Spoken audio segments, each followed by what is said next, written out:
Hi good morning. അപ്പോൾ നമ്മുടെ ഇന്നത്തെ റെസിപ്പി കാണുമ്പോൾ തന്നെ എല്ലാവർക്കും മനസ്സിലാവുന്നുണ്ടാവും കേക്കാണെന്നുള്ളത്.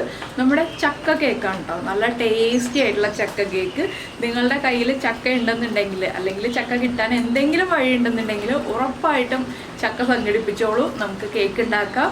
നല്ല ടേസ്റ്റ് എന്ന് പറഞ്ഞിട്ടുണ്ടെങ്കിൽ അത്രയ്ക്ക് ടേസ്റ്റാണ് ചക്ക കേക്കിന്. അപ്പോൾ ചക്ക കേക്കിൽ നമ്മൾ വാനില എസൻസിൻ്റെ കൂടെ ചേർക്കേണ്ട ഒരു ഇൻഗ്രീഡിയൻ്റ് ഉണ്ട് കേട്ടോ.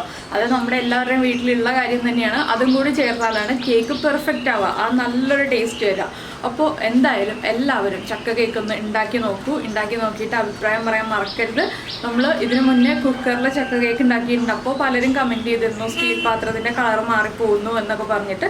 അപ്പോൾ ഇത് സ്റ്റീൽ പാത്രത്തിലൊന്നല്ല, നമ്മൾ നമ്മുടെ നോൺ സ്റ്റിക്ക് പാനിൽ ഒരു പാത്രം വെച്ചിട്ട് നമ്മുടെ കയ്യിലുള്ള ഏത് പാത്രമായാലും കുഴപ്പമില്ല, ആ പാത്രത്തിൽ വെച്ചിട്ട് നമുക്ക് ഉണ്ടാക്കാം. ഉപ്പൊന്നും ഉപയോഗിക്കാത്തതുകൊണ്ട് കളറൊന്നും മാറിപ്പോവില്ല. അപ്പോൾ എന്തായാലും എല്ലാവരും ഒന്ന് ട്രൈ ചെയ്ത് നോക്കൂ. അപ്പോൾ കഴിഞ്ഞ ദിവസമൊക്കെ കമൻറ്റ് വന്നിരുന്നു പുറത്തേക്ക് ഇറങ്ങുമോ, മഴ സാരമില്ല, മഴയുടെ സൗണ്ട് കുഴപ്പമില്ല എന്നൊക്കെ പറഞ്ഞ്. ഇന്നിപ്പോൾ ഇവിടെ ചെറിയ മഴയുണ്ട് കേട്ടോ, വളരെ ചെറുതായിട്ട്.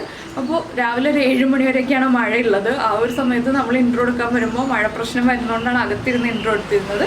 അപ്പോൾ നിങ്ങളെല്ലാവരും പറയുന്നതനുസരിച്ച് ഞാൻ എന്താ പുറത്തേക്ക് ഇറങ്ങിയിട്ടുണ്ട്. അപ്പോൾ നമുക്ക് ചക്ക കേക്ക് എങ്ങനെ തയ്യാറാക്കാൻ നോക്കാം. നമുക്ക് നമ്മുടെ ഇൻഗ്രീഡിയൻസ് നോക്കാം. നമ്മളിപ്പോൾ 10 ചക്കച്ചുള എടുത്തിട്ടുണ്ട്. ചക്കച്ചുളയുടെ വലിപ്പം അനുസരിച്ച് 15 എണ്ണം വരെ എടുക്കാം കേട്ടോ. വലിയ ചക്കച്ചുളയാണെങ്കിൽ 10 എണ്ണം മതി, ചെറുതാണെങ്കിൽ 15 എണ്ണം വരെ എടുക്കാം. അതിലേക്ക് 1 കപ്പ് മൈദ എടുത്തിട്ടുണ്ട്, 1 കപ്പ് പഞ്ചസാര എടുത്തിട്ടുണ്ട്, 2 മുട്ട എടുത്തിട്ടുണ്ട്. പഞ്ചസാരയുടെ മധുരം നമ്മുടെ ചക്കയുടെ മധുരം അനുസരിച്ച് വ്യത്യാസം വരുത്തുക. ഒട്ടും മധുരമില്ലാത്ത ചക്കയാണെങ്കിൽ മാത്രം 1 കപ്പ് പഞ്ചസാര എടുക്കുക. നല്ല മധുരമുള്ള ചക്കയാണെങ്കിൽ 1/4 കപ്പ് പഞ്ചസാര മതി കേട്ടോ. അതനുസരിച്ച് നമ്മൾ വ്യത്യാസം വരുത്തണം. പിന്നെ നമുക്ക് ഇതിലേക്ക് വേണ്ടത് ബേക്കിംഗ് പൗഡർ, ബേക്കിംഗ് സോഡ, പിന്നെ കുറച്ച് കറുകപ്പട്ട പൊടിച്ചത്, അതുപോലെ തന്നെ കാഷ്യൂനട്ട്, ആൽമണ്ട്സ് ഒക്കെ നിങ്ങളുടെ ഇഷ്ടത്തിനനുസരിച്ച് ചേർക്കാം. പിന്നെ ഉപ്പ്, അങ്ങനെയുള്ള കാര്യങ്ങളൊക്കെയാണ്. Sunflower oil. അപ്പോൾ ആദ്യം നമുക്ക് ഈ പഞ്ചസാര ഒന്ന് ക്യാരമലൈസ് ചെയ്തെടുക്കണം. ഫുൾ ക്യാരമലൈസ് ചെയ്തെടുക്കരുത്, ഹാഫ് ക്യാരമലൈസ് ചെയ്തെടുക്കാം. അപ്പോൾ നമ്മൾ നമ്മുടെ പഞ്ചസാര ഒരു സോസ് പാനിലേക്ക് മാറ്റിയിട്ടുണ്ട്. ഇത് 1/2 കപ്പ് പഞ്ചസാരയാണ് കേട്ടോ. ഇതൊന്ന് മീഡിയം ബർണറിൽ അല്ലെങ്കിൽ ചെറിയ ബർണറിൽ ഹൈ ഫ്ലെയിമിൽ വയ്ക്കുക. വലിയ ബർണറിൽ വെക്കരുത്, ഹൈ ഫ്ലെയിമിൽ തന്നെ വെച്ചോളൂ. ഒന്ന് മെൽറ്റായി തുടങ്ങുമ്പോൾ നമുക്ക് ബാക്കിയുള്ള കാര്യങ്ങൾ പറയാം. അപ്പോൾ പഞ്ചസാര ഒന്ന് മെൽറ്റായി വരട്ടെ. അപ്പോൾ നമ്മുടെ പഞ്ചസാര ഇതാ കളറ് മാറിക്കൊണ്ടിരിക്കുകയാണ്. കുറച്ചുകൂടി ഒന്ന് കളർ മാറി വരണം കേട്ടോ. നമ്മുടെ കേക്കിന് എത്രത്തോളം കളർ വേണം എന്നുള്ളതനുസരിച്ച് നമ്മൾ പഞ്ചസാര ക്യാരമലൈസ് ചെയ്തെടുക്കുക. നല്ല ഡാർക്ക് കളർ വേണമെന്നുണ്ടെങ്കിൽ നന്നായിട്ട് പഞ്ചസാര കളർ മാറി വരണം, കരിഞ്ഞു പോകരുത്. നമ്മൾ കൈയെടുക്കാതെ ഇളക്കിക്കൊണ്ടിരിക്കുക. ഈ സമയത്ത് തന്നെ ഒരു 1/4 കപ്പ് വെള്ളം എടുത്ത് അടുപ്പിച്ച് വെക്കുക കേട്ടോ. അതാണെന്ന് വെച്ചിട്ടുണ്ടെങ്കിൽ ഈ പഞ്ചസാര ഒന്ന് ക്യാരമലായി കഴിയുമ്പോൾ നമുക്ക് കുറച്ച് വെള്ളം ചേർക്കാനുണ്ട്. അതുകൊണ്ടാണ്. ഇപ്പോൾ പഞ്ചസാരയുടെ കളറൊക്കെ മാറി മാറി വരുന്നുണ്ട്. ഇത് കണ്ടോ, ഞാൻ കുറച്ചുകൂടി ഒന്ന് ഡാർക്ക് കളറാക്കി എടുക്കുന്നുണ്ട്. ഒരുപാട് ഡാർക്ക് ആക്കുന്നില്ല കേട്ടോ. ഒരുപാട് ഡാർക്ക് ആക്കിയിട്ടുണ്ടെങ്കിൽ നമ്മുടെ കേക്കിൻ്റെ കളർ വല്ലാണ്ട് അങ്ങോട്ട് മാറിപ്പോവും. അതുകൊണ്ട് ഒരു മീഡിയം കളറിലാക്കി എടുക്കുന്നുള്ളൂ. മീഡിയം കളർ എന്ന് പറഞ്ഞാൽ ഒരു കുറച്ചുകൂടി ഒന്ന് ബ്രൗൺ ആക്കി എടുക്കുന്നുണ്ട്. ഒന്നുകൂടി ഒന്ന് പഞ്ചസാര ക്യാരമലായി വരട്ടെ. അപ്പോൾ ഈ ഒരു സ്റ്റേജ് ആകുമ്പോൾ നമ്മൾ വെള്ളം ചേർക്കുമ്പോൾ ഫ്ലെയിം കുറച്ച് വെച്ചിട്ട് വെള്ളം ചേർക്കണം. അത് പ്രത്യേകം ശ്രദ്ധിക്കേണ്ട കാര്യമാണ്. ഹൈ ഫ്ലെയിമിൽ വെച്ചിട്ട് വെള്ളം ചേർത്തിട്ടുണ്ടെങ്കിൽ പൊട്ടിത്തെറിക്കുകയും ചെയ്യും, വെള്ളം വേഗം തന്നെ വറ്റിപ്പോവുകയും ചെയ്യും. അപ്പോൾ വെള്ളം വേഗം വറ്റിപ്പോയിട്ടുണ്ടെങ്കിൽ വീണ്ടും നമ്മൾ വെള്ളം ചേർത്ത് ചൂടാക്കി എടുക്കണം. അതുകൊണ്ട് ആ ഒരു ബുദ്ധിമുട്ട് ഒഴിവാക്കാനായിട്ട് നമ്മൾ ലോ ഫ്ലെയിമിൽ വെച്ചിട്ട് വെള്ളം ചേർത്തെടുക്കുക. അപ്പോൾ ഇതുപോലെയുള്ള നോൺ സ്റ്റിക്ക് പാത്രങ്ങളിലാണ് പഞ്ചസാര ക്യാരമലൈസ് ചെയ്യാൻ നല്ലത് കേട്ടോ. എന്താണെന്ന് വെച്ചിട്ടുണ്ടെങ്കിൽ നമുക്ക് സ്റ്റീൽ പാത്രങ്ങളൊക്കെ ആണെങ്കിൽ സൈഡിൽ കരിഞ്ഞു പിടിക്കും. ഇതുപോലെയുള്ള പാത്രങ്ങളാകുമ്പോൾ സൈഡിലൊന്നും കരിഞ്ഞു പിടിക്കാതെ നമുക്ക് പെർഫെക്റ്റ് ആയിട്ട് തന്നെ കിട്ടും. അതുകൊണ്ടാണ്. അപ്പോൾ ഈ ഒരു കളറായപ്പോൾ ഞാൻ ഇനി ഇതിലേക്ക് വെള്ളം ചേർക്കാൻ പോവാണ്. ഇത്രയും കളർ മതി. ഇനി ഒരുപാട് കളർ മാറിപ്പോവണ്ട. ഫ്ലെയിം കുറച്ച് വെച്ചിട്ട് വെള്ളം ചേർത്ത് കൊടുക്കുക. ഇതൊന്ന് മെൽറ്റായി വരണം.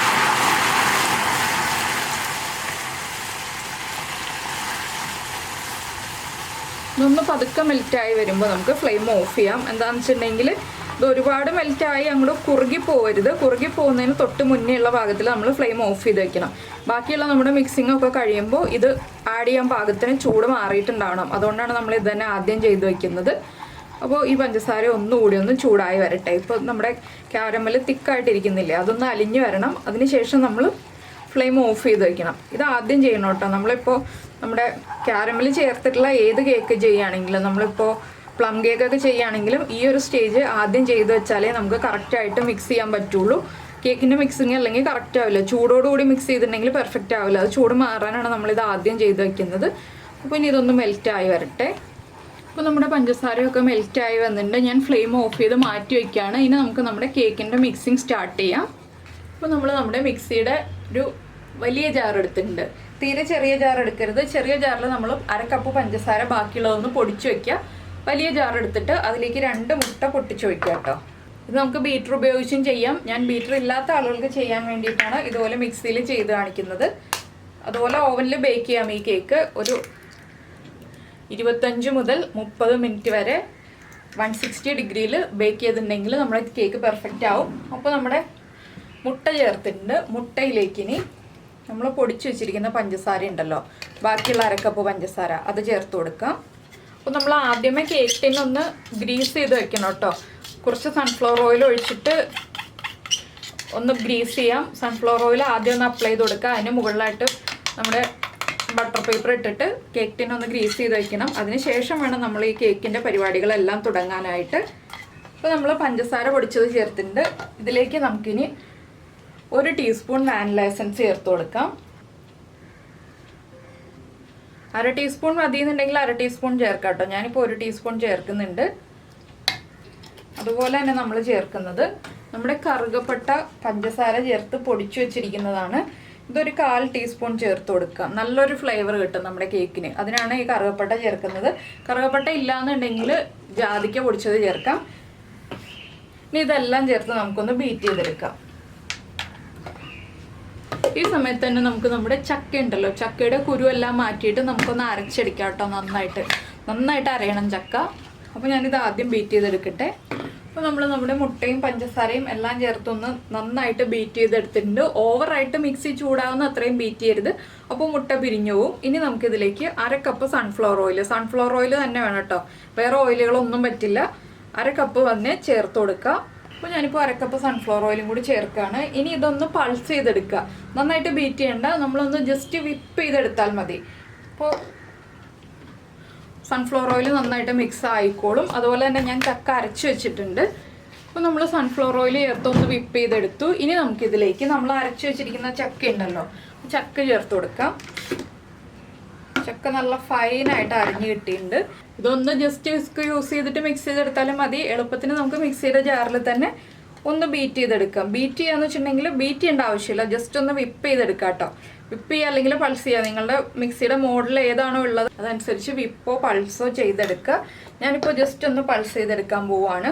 ഈ ചക്ക ഒന്ന് മിക്സ് ആവണം, അത്രയേ ഉള്ളൂ നമ്മുടെ ഉദ്ദേശം. അപ്പോൾ നമ്മുടെ ചക്ക നന്നായിട്ട് മിക്സ് ആയി വന്നിട്ടുണ്ട്. ഇത് നമുക്ക് മാറ്റി വയ്ക്കാം. ഈ സമയത്ത് തന്നെ നമുക്കിനി നമ്മുടെ മൈദപ്പൊടിയിലേക്ക് 1 ടീസ്പൂൺ ബേക്കിംഗ് പൗഡറാണ്, ബേക്കിംഗ് സോഡയല്ല. 1 ടീസ്പൂൺ ലെവലായിട്ട് എടുക്കുക.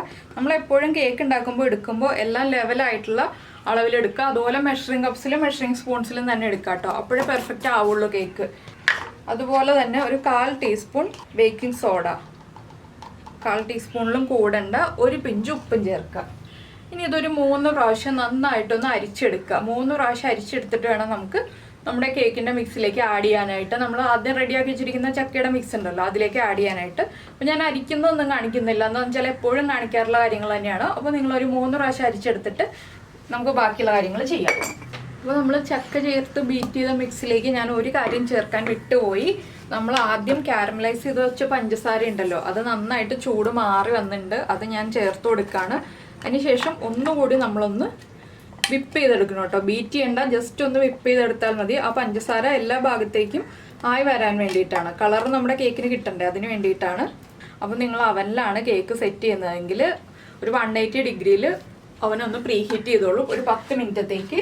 അല്ലെങ്കിൽ ഒരു പാൻ ഒന്ന് ചൂടാക്കി വെച്ചോളൂ കേട്ടോ. ഞാനിപ്പോൾ പാനിലാണ് ചെയ്യുന്നത്, അതുകൊണ്ട് ഒരു പാൻ ചൂടാക്കാൻ വെച്ചിട്ടുണ്ട്. അപ്പോൾ രണ്ടാണെങ്കിൽ നമ്മളൊരു 10 മിനിറ്റ് ഒന്ന് ചൂടാക്കി എടുക്കണം. ഇനി നമുക്ക് ഈ ബീറ്റ് ചെയ്തെടുത്തിരിക്കുന്ന ചക്കയുടെ മിക്സ് ഉണ്ടല്ലോ, അത് നമുക്കൊരു ബൗളിലേക്ക് മാറ്റാം. ഇനി ഇതിലേക്ക് നമ്മൾ അരിച്ചു വെച്ചിരിക്കുന്ന നമ്മുടെ മൈദപ്പൊടി ഒരു 2 ബാച്ചായിട്ടൊന്ന് ചേർത്തിട്ട് ഇളക്കിയെടുക്കാം. 2 ബാച്ചായിട്ട് ചേർത്താൽ മതി, ഒറ്റ ബാച്ചായിട്ട് തന്നെ ചേർക്കണ്ട. എന്താണെന്ന് വെച്ചാൽ നമുക്ക് ഇളക്കി മിക്സ് ചെയ്തെടുക്കാൻ ബുദ്ധിമുട്ടായിരിക്കും. അപ്പോൾ ഒരു സൈഡിലേക്ക് തന്നെ ചേർത്തിട്ട് ഫോൾഡ് ചെയ്തെടുക്കുക. പിന്നെ നിങ്ങൾക്ക് ഇതിലേക്ക് ആൽമണ്ട്സോ കാഷ്യൂസോ അതുപോലെ തന്നെ നമ്മുടെ റേസിൻസോ ഒക്കെ ചേർക്കാം കേട്ടോ. നമ്മളിപ്പോൾ പ്ലം കേക്ക് ഉണ്ടാക്കുന്ന പോലെ തന്നെ എല്ലാം ചേർക്കാവുന്നതാണ്. അപ്പോൾ ആൽമണ്ട്സും കാഷ്യൂസും ഒക്കെ ചേർക്കുന്നുണ്ടെങ്കിൽ നമ്മൾ പ്ലം കേക്കിൽ ചേർക്കുന്ന പോലെ തന്നെ കുറച്ച് മൈദപ്പൊടിയിലൊന്ന് മിക്സ് ചെയ്തിട്ട് മാറ്റി വയ്ക്കുക. നമ്മൾ ഈ കേക്ക് മിക്സ് റെഡിയാക്കി കഴിയുമ്പോൾ അതിലേക്ക് ചേർത്ത് കൊടുക്കുക. ഡയറക്റ്റ് ആഡ് ചെയ്യരുത്. ഡയറക്റ്റ് ആഡ് ചെയ്തിട്ടുണ്ടെങ്കിൽ നമ്മുടെ കേക്കിൻ്റെ അടിഭാഗത്തേക്ക് എല്ലാം താഴ്ന്നു പോവും. അതുകൊണ്ട് ഡയറക്റ്റ് ആഡ് ചെയ്യാതെ നമ്മൾ കുറച്ച് മൈദപ്പൊടി ഒന്ന് മിക്സ് ചെയ്തതിന് ശേഷം മാത്രം ചേർത്ത് കൊടുക്കുക. അപ്പോൾ നമ്മുടെ ഫസ്റ്റ് ബാച്ച് ഒന്ന് മിക്സ് ആയി വന്നിട്ടുണ്ട്. ഇതിലേക്ക് ബാക്കിയിരിക്കുന്ന മൈദപ്പൊടിയും കൂടി ചേർത്ത് കൊടുക്കാം. നന്നായിട്ട് നമ്മുടെ കേക്കിൻ്റെ ബാറ്ററിൻ്റെ കൺസിസ്റ്റൻസി ആയി വരുന്നത് വരെ ഒന്ന് ഇതുപോലെ ഫോൾഡ് ചെയ്ത് കൊടുക്കുക. വല്ലാതെ ഇളക്കി മിക്സ് ചെയ്യരുത്. എല്ലാവർക്കും അറിയാവുന്ന കാര്യമാണ് കേക്ക് മിക്സ് ചെയ്യുന്നത് എങ്ങനെയാണെന്നുള്ളത്. ഞാൻ പ്രത്യേകിച്ച് പറഞ്ഞു തരേണ്ട ആവശ്യമൊന്നുമില്ല. പിന്നെ പുതിയതായിട്ട് കാണുന്ന കുട്ടികൾ ആരെങ്കിലും ഉണ്ടെങ്കിലോ എന്ന് വിചാരിച്ചിട്ട് മാത്രമാണ് ഇത്രയും കാര്യങ്ങൾ പറയുന്നത്. അപ്പോൾ നമ്മുടെ പാനൊന്ന് ചൂടായി വരട്ടെ. നമുക്ക് ഈ കേക്കിൻ്റെ മിക്സും റെഡിയാക്കി എടുക്കാം. അപ്പോൾ നമ്മുടെ കേക്കിൻ്റെ മിക്സ് ഇതായത് കണ്ടോ, നല്ല പെർഫെക്റ്റ് കണ്ടീഷനിലായി വന്നിട്ടുണ്ട്. ഇനി നമുക്കിതൊരു കേക്ക് ടിന്നിലേക്ക് ഒഴിച്ചു കൊടുക്കാം. കേക്ക് ടിൻ ഞാനിപ്പോൾ ആദ്യമേ തന്നെ ഒരു ബട്ടർ പേപ്പർ യൂസ് ചെയ്തിട്ട് ഗ്രീസ് ചെയ്ത് വെച്ചിട്ടുണ്ട്. ഇനി നമുക്കിത് കേക്ക് ടിന്നിലേക്ക് പതുക്കെ ഒഴിച്ചു കൊടുക്കാം. ഇതാണ് നമ്മുടെ കേക്കിൻ്റെ ബാറ്ററിൻ്റെ കൺസിസ്റ്റൻസി. കേക്ക് ടിന്നിൻ്റെ പകുതി മാത്രം ഒഴിച്ചു കൊടുക്കുക കേട്ടോ, നിറയെ ഒഴിക്കരുത്. എല്ലാവർക്കും അറിയുന്ന കാര്യങ്ങൾ ഞാനിങ്ങനെ റിപ്പീറ്റ് ചെയ്ത് പറയുമ്പോൾ നിങ്ങൾ വേറെ ഒന്നും വിചാരിക്കരുത് കേട്ടോ. അത് പുതിയതായിട്ട് കാണുന്ന കുട്ടികൾ ആരെങ്കിലും ഉണ്ടെങ്കിലോ എന്ന് വിചാരിച്ചിട്ട് മാത്രമാണ് ഇങ്ങനെ പറഞ്ഞുകൊണ്ടിരിക്കുന്നത്. അപ്പോൾ നമുക്കിനി ഇതൊന്ന് ടാപ്പ് ചെയ്ത് കൊടുക്കാം. എയർ ബബിൾസ് ഉണ്ടെങ്കിൽ പോകാൻ വേണ്ടിയിട്ടാണ്. ഇതുപോലെ ഒന്ന് പതുക്കെ ടാപ്പ് ചെയ്ത് കൊടുത്തോണ്ടിരിക്കുക. ഒരു 2 മിനിറ്റ് ഒന്ന് ടാപ്പ് ചെയ്ത് കൊടുത്താൽ മതി. അപ്പോൾ നമ്മൾ ഇതുപോലെ ഒരു പാൻ, ഇത് കണ്ടോ, പാനിൽ ഒരു റിങ് ഇട്ടിട്ട് ചൂടാക്കാൻ വെച്ചിട്ടുണ്ട്. ഒരു 10 മിനിറ്റ് ആയിട്ട് ചൂടായിക്കൊണ്ടിരിക്കുകയാണ്. നല്ല ചൂടുണ്ട്, അതുപോലെ കൈ പിടിക്കുമ്പോൾ നല്ല ചൂടുണ്ട്. ഇനി നമ്മൾ റെഡിയാക്കി വെച്ചിരിക്കുന്ന കേക്കിൻ്റെ മിക്സ് ഒഴിച്ച ടിന്നുണ്ടല്ലോ, ഇതിൻ്റെ നടുഭാഗത്തേക്ക് വെച്ച് കൊടുക്കുക. ഇത് നോൺ സ്റ്റിക്ക് പാനിൽ തന്നെ ചെയ്യണം എന്നില്ല കേട്ടോ. നിങ്ങളുടെ കയ്യിൽ അലുമിനിയം പാത്രം ഉണ്ടെങ്കിൽ അതിൻ്റെ ഉള്ളിലും ചെയ്യാം. ഞാൻ ഇതിൻ്റെ ലിഡ് ഉപയോഗിച്ചത് കവർ ചെയ്ത് വെച്ച് കൊടുക്കാൻ പോവാണ്. പിന്നെ ഈ ഒരു ഹോൾ ഉണ്ടാവുമല്ലോ, ആ ഹോളൊന്ന് അടച്ചു കൊടുക്കുക. നമുക്കൊരു അലുമിനിയം ഫോയിലോ ഒരു കട്ടിയുള്ള പേപ്പറോ എന്തെങ്കിലും ഉപയോഗിച്ചിട്ട് ഒന്ന് അടച്ചു കൊടുക്കുക. ആദ്യം ഒരു 5 മിനിറ്റ് ഹൈ ഫ്ലെയിമിൽ വയ്ക്കുക. നമ്മുടെ ചെറിയ ബർണറിലാണ് വെച്ചിട്ടുള്ളത്. ഹൈ ഫ്ലെയിമിൽ വയ്ക്കുക. പിന്നീട് 25 മിനിറ്റ് മുതൽ 35 മിനിറ്റ് വരെ, നമ്മുടെ എല്ലാവരുടെയും സ്റ്റൗവിൻ്റെ ബർണറിൻ്റെ വലിപ്പം അനുസരിച്ച് ടൈമിൽ വ്യത്യാസം ഉണ്ടാവും. ഒരു 25 മിനിറ്റ് ആകുമ്പോൾ നിങ്ങളൊന്ന് പതുക്കെ തുറന്ന് നോക്കിക്കോളൂ, ഒന്ന് ചെക്ക് ചെയ്ത് നോക്കിക്കോളൂ. ലോ ഫ്ലെയിമിൽ വെക്കണം 5 മിനിറ്റ് കഴിയുമ്പോൾ. അപ്പോൾ ഈ ഒരു പാത്രം കണ്ടിട്ടൊന്നും വിചാരിക്കേണ്ട, ഇത് നോൾട്ടയുടെ ഒരു പാനാണ്. പക്ഷേ അതിൻ്റെ പിടിയുടെയും ഈ ലിഡിൻ്റെ ഇവിടത്തെയും കോട്ടിങ് പോയതാണ് കേട്ടോ. അപ്പോൾ നല്ല പാൻ തന്നെയാണ്, ഞാൻ ഇടയ്ക്ക് കറി ഉണ്ടാക്കാൻ ഉപയോഗിക്കുന്നതാണ്. പക്ഷേ ഇതിപ്പോൾ ഞാൻ നിങ്ങൾക്ക് ഈ രീതിയിൽ കാണിച്ചു തരേണ്ടതുകൊണ്ടാണ് ഈ പാനിൽ ചെയ്യുന്നത്. ഇല്ലെങ്കിൽ ഞാൻ പറഞ്ഞല്ലോ, ഞാൻ ഓവനിൽ ചെയ്യുള്ളായിരുന്നു. അപ്പോൾ ഇതൊന്ന് കവർ ചെയ്ത് വെക്കട്ടെ. ഇതിൽ നിന്ന് ആവി പുറത്തേക്ക് പോവാതിരിക്കാനാണ് നമ്മളിതൊന്ന് കവർ ചെയ്ത് വെക്കുന്നത്. അപ്പോൾ ഇനി നമുക്കൊരു 25 മിനിറ്റ് കഴിഞ്ഞിട്ട് കാണാം. അപ്പോൾ നമ്മുടെ കേക്ക് ഇതാ കുക്കായി വന്നിട്ടുണ്ട് കേട്ടോ. അപ്പോൾ ഒരു 30 മിനിറ്റ് വെച്ചിട്ട് കുക്കായിട്ടില്ലെങ്കിൽ നമ്മളൊന്ന് സ്ക്യൂർ ഉപയോഗിച്ച് ഒന്ന് കുത്തി നോക്കുക. അതിനുശേഷം കുക്കായി വന്നിട്ടില്ല എന്നുണ്ടെങ്കിൽ ഒന്നുകൂടി ഒരു 10-15 മിനിറ്റ് വെക്കുക. നമ്മൾ എടുക്കുന്ന ചക്കയിലുള്ള വെള്ളം അനുസരിച്ച് കുക്കിംഗ് ടൈമിൽ വ്യത്യാസം വരും. പിന്നെ നിങ്ങൾ ഈ കാഷ്യൂ നട്ട്സ് ഒക്കെ എവിടെ നിന്ന് വന്നു എന്ന് വിചാരിക്കേണ്ട. അതെന്താണെന്ന് വെച്ചാൽ നമ്മൾ കേക്ക് വെച്ച് കഴിയുമ്പോൾ നമുക്ക് ജസ്റ്റ് ഗാർണിഷിങ്ങിന് താല്പര്യമുണ്ടെങ്കിൽ കേക്കിൻ്റെ ബാറ്റർ ഒന്ന് ഈ ടിന്നിതിലേക്ക് നമ്മൾ വെക്കുമല്ലോ, അപ്പോൾ ഒന്ന് മുകളിൽ വെച്ച് കൊടുക്കുക. അതിനുശേഷം കുക്ക് ചെയ്തെടുക്കുക. ഇടയ്ക്ക് വെച്ചിട്ടുണ്ടെങ്കിൽ ഇരിക്കില്ല കേട്ടോ, കറക്റ്റായിട്ട് ഇതുപോലെ സീറ്റിംഗ് ആയിട്ട് ഇരിക്കില്ല. അപ്പോൾ ഇനി കേക്കിൻ്റെ ചൂട് കംപ്ലീറ്റ് മാറിയിട്ട് നമുക്ക് അടുത്ത ദിവസം ഡീമോൾഡ് ചെയ്തെടുക്കാം. എന്താണെന്ന് വെച്ചിട്ടുണ്ടെങ്കിൽ ഇന്ന് ഡീമോൾഡ് ചെയ്തിട്ടുണ്ടെങ്കിൽ ഇന്ന് തന്നെ ഈ കേക്ക് കഴിക്കാൻ ടേസ്റ്റ് ഉണ്ടാവില്ല. ഏത് കേക്കാണെങ്കിലും നമ്മൾ ഇന്ന് ഉണ്ടാക്കിയിട്ട് നാളെ കഴിക്കുകയാണെങ്കിലാണ് കൂടുതൽ ടേസ്റ്റ് ഉണ്ടാവുക. ഇല്ലെങ്കിൽ കുറച്ച് ടേസ്റ്റ് ഉണ്ടാവുള്ളൂ. ടേസ്റ്റ് കുറവായിട്ട് തോന്നുമ്പോൾ നമ്മൾ ഇത്ര ടേസ്റ്റ് ഉള്ളൂ ഈ ഒരു കേക്കിന് എന്ന് വിചാരിക്കും. അതുകൊണ്ടാണ് ഞാൻ പറഞ്ഞത് ഇന്ന് ഉണ്ടാക്കിയിട്ട്. ഇപ്പോൾ നമ്മൾ വൈകുന്നേരമാണ് കേക്ക് ഉണ്ടാക്കിയിട്ടുള്ളത്. അപ്പോൾ ഇപ്പോൾ നമ്മൾ വൈകിട്ടാണ് കേക്ക് ഉണ്ടാക്കുന്നതെങ്കിൽ രാവിലെ നമുക്ക് കട്ട് ചെയ്യാം. രാവിലെയാണ് കേക്ക് ഉണ്ടാക്കുന്നതെങ്കിൽ വൈകിട്ടോ അല്ലെങ്കിൽ അടുത്ത ദിവസമോ നമ്മൾ ഒരു ദിവസം മിനിമം വെച്ചിട്ട് കട്ട് ചെയ്യാണ് നല്ലത്. അപ്പോൾ നമുക്ക് എന്തായാലും ഇനി ബാക്കി കാര്യങ്ങൾ നാളെ കാണാം. ഇതുപോലെ തന്നെ ഇരിക്കട്ടെ. ഞാൻ ഈ ഒരു പാത്രത്തിൽ തന്നെ വെച്ചിട്ട് അടച്ചു വെക്കാൻ പോവുകയാണ്.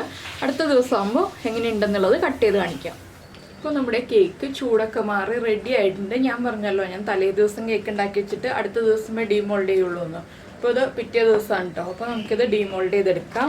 കണ്ടോ, നല്ല ഡാർക്ക് കളറായിട്ട് കേക്ക് റെഡിയായി വന്നിട്ടുണ്ട്. നമുക്ക് ഈ ബട്ടർ പേപ്പറൊക്കെ ഒന്ന് മാറ്റാം. സൈഡിലുള്ള ബട്ടർ പേപ്പർ മാറ്റാം. നമ്മൾ പഞ്ചസാര കാരമലൈസ് ചെയ്തതുകൊണ്ട് തന്നെ നല്ല ഡാർക്ക് കളറാണ് കേക്കിന്. അപ്പോൾ നമുക്കിതൊരു പ്ലേറ്റിലേക്ക് മാറ്റാം ഇനി. അപ്പോൾ നമ്മുടെ കേക്ക് ഇതാ ഞാനൊരു പ്ലേറ്റിലേക്ക് മാറ്റിയിട്ടുണ്ട്. നല്ല ഭംഗിയുണ്ട് കേട്ടോ കാണാനായിട്ട്. അതുപോലെ തന്നെ കഴിക്കാൻ നല്ല ടേസ്റ്റുമാണ്.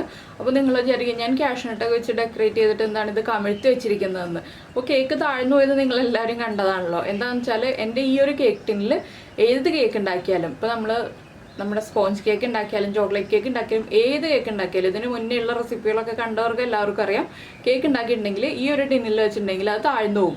പൊങ്ങി നന്നായിട്ട് വരും, അതുപോലെ തന്നെ താഴ്ന്നും പോകും. നമ്മുടെ വേറെ ഒരു കേക്ക് ടിൻ ഉണ്ടല്ലോ, അലുമിനിയത്തിൽ പൗഡർ കോട്ട് ചെയ്ത കേക്ക് ടിൻ. ആ കേക്ക് ടിൻ ആണെങ്കിൽ എനിക്ക് താഴ്ന്നു പോവാതെ പൊങ്ങി തന്നെ നിന്ന് കിട്ടും. അപ്പോൾ ഞാൻ വിചാരിച്ചു താഴ്ന്നു പോയത് എന്തായാലും നിങ്ങളെല്ലാവരും കണ്ടതാണ്, പിന്നെ കാണാൻ ഭംഗിക്ക് നമ്മുടെ തംബ്നെയിലിൽ ഒരു ഫോട്ടോ വരുമ്പോൾ ഭംഗിയുള്ള ഫോട്ടോ ഇരിക്കട്ടെ എന്ന് വെച്ചിട്ടാണ് ഈ ഒരു രീതിയിൽ കമിഴ്ത്തി വെച്ച് പ്രസൻറ്റ് ചെയ്യുന്നത്. അപ്പോൾ നമുക്കിനി ഒന്ന് കേക്ക് കട്ട് ചെയ്തെടുക്കാം. അപ്പോൾ നമ്മുടെ കേക്ക് നമ്മൾ കട്ട് ചെയ്ത് കഴിഞ്ഞു. അപ്പോൾ നിങ്ങൾക്ക് എല്ലാവർക്കും ഈ ഒരു റെസിപ്പി ഇഷ്ടമായിട്ടുണ്ടാവുമെന്ന് വിചാരിക്കുന്നു. ഇഷ്ടമായിട്ടുണ്ടെങ്കിൽ ഉറപ്പായിട്ടും ഒന്ന് ലൈക്ക് ചെയ്യാനും ഷെയർ ചെയ്യാനും ഒന്നും മറന്നു പോരുത് കേട്ടോ. ഇത് കണ്ടോ, നല്ല പെർഫെക്റ്റ് ആയിട്ടുള്ള കേക്കായി വന്നിട്ടുണ്ട്. ഇൻസൈഡൊക്കെ നന്നായിട്ട് കുക്കായിട്ടുണ്ട്. അപ്പോൾ ഇന്ന് മുതൽ നമുക്ക് കഴിച്ചു തുടങ്ങാം കേട്ടോ. എന്താണെന്ന് വെച്ചിട്ടുണ്ടെങ്കിൽ നമ്മൾ തലേ ദിവസം ഉണ്ടാക്കി വെച്ചിട്ട് പിറ്റേ ദിവസം കഴിക്കാമെന്നാണല്ലോ ഞാൻ പറഞ്ഞത്. ഇത് 2 ദിവസം പുറമേ വയ്ക്കാം. അതിനുശേഷം നമ്മൾ കൂടുതൽ കാലം സൂക്ഷിച്ച് വെക്കുകയാണെങ്കിൽ, കൂടുതൽ ദിവസങ്ങൾ സൂക്ഷിച്ച് വെക്കുകയാണെങ്കിൽ ഫ്രിഡ്ജിൽ വെക്കുക. ഒരു എയർടൈറ്റ് കണ്ടെയ്നറിൽ എടുത്തിട്ട് ഫ്രിഡ്ജിൽ വെക്കുക. അല്ലെങ്കിൽ മോശമായി പോകട്ടോ. 2 ദിവസമേ പുറമേ വെച്ചിട്ട് നമുക്ക് ഉപയോഗിക്കാൻ പറ്റുള്ളൂ. എന്താണെന്ന് വെച്ചിട്ടുണ്ടെങ്കിൽ നമ്മൾ പഞ്ചസാരയും മുട്ടയും എല്ലാം ചേർത്തതാണല്ലോ. അപ്പോൾ എല്ലാവരും ഈ ഒരു റെസിപ്പി ട്രൈ ചെയ്ത് നോക്കുമെന്ന് വിചാരിക്കുന്നു. എന്തായാലും ചക്കയുടെ സീസണാണ്. ചക്ക കിട്ടുമ്പോൾ ഉറപ്പായിട്ടും ഒന്ന് ട്രൈ ചെയ്ത് നോക്കിക്കോളൂ. അപ്പോൾ നിങ്ങൾക്ക് എല്ലാവർക്കും ഇഷ്ടമായിട്ടുണ്ടെങ്കിൽ ഒന്ന് കമൻറ്റ് ചെയ്യാനും ലൈക്ക് ചെയ്യാനും മറന്നു പോരുത് കേട്ടോ. അതുപോലെ തന്നെ ഇഷ്ടപ്പെട്ട റെസിപ്പികൾ കുക്കിംഗ് താല്പര്യമുള്ള നിങ്ങളുടെ ഫ്രണ്ട്സിനും ഫാമിലി മെമ്പേഴ്സിനും ഒക്കെ ഒന്ന് ഷെയർ ചെയ്ത് കൊടുക്കുക. ഇതിപ്പോൾ എളുപ്പമല്ലേ, മിക്സിയിൽ ഒന്ന് കറക്കിയെടുത്തിട്ടുണ്ടെങ്കിൽ വളരെ എളുപ്പത്തിൽ ഉണ്ടാക്കാൻ പറ്റുന്ന കേക്കാണ്. അപ്പോൾ എല്ലാവരും ട്രൈ ചെയ്ത് നോക്കിയിട്ട് ഫീഡ്ബാക്ക് അറിയിക്കുക. നമുക്ക് നമ്മുടെ അടുത്ത റെസിപ്പിയുമായിട്ട് അടുത്ത ദിവസം വീണ്ടും കാണാം.